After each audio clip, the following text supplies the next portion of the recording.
আসসালামু আলাইকুম, welcome to back my channel. আশা করছি সবাই ভালো আছেন। আজকে আপনাদের সাথে শেয়ার করতে চলেছি বাচ্চাদের জন্য খুবই মজাদার একটা নাস্তা, খুব হেলদি একটা খাবার। এটা কিভাবে বাসায় তৈরি করবেন খুব অল্প সময়ের ভিতরে।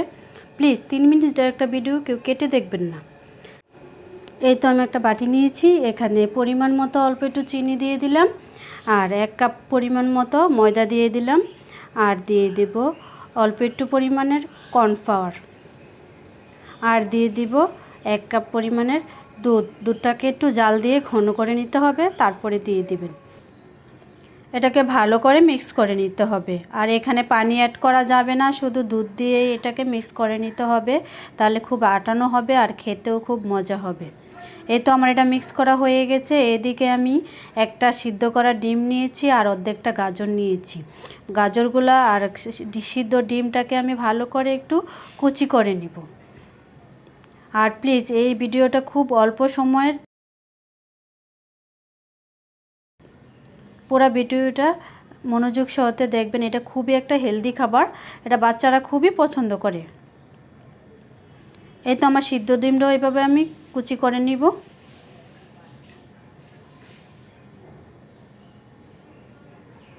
এই তো আমার কুচি করা হয়ে গেছে। এখন আমি চুলায় চলে যাব বানানোর জন্য।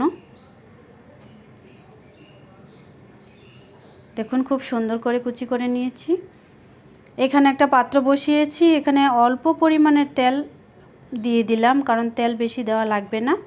এখন আমি পরিমাণ মতো পিঠাগুলা কিভাবে বানাতে হবে সেটা আমি দেখিয়ে দিচ্ছি। একটা চামচ পরিমাণ মতো আমি নিয়েছি, সেখানে 1 চামচ পরিমাণ মতো দিয়ে উপরে গাজর আর ডিম কুচি আর দিয়ে দিলাম নারকেল কুচানো।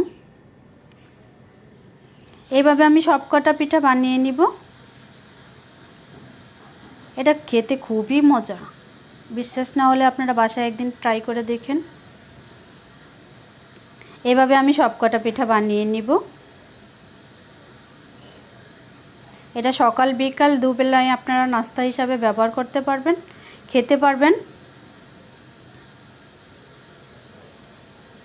দেখুন দেখতেও খুব সুন্দর হয়েছে।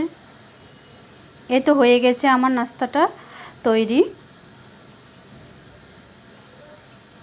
এটা হতে সময় লাগে না, খুব অল্প সময়ের ভিতরে আপনারা বাসায় যে উপকরণ থাকে সেই উপকরণ দিয়ে এটা তৈরি করতে পারবেন। আমি আরও একটা দিয়েছি।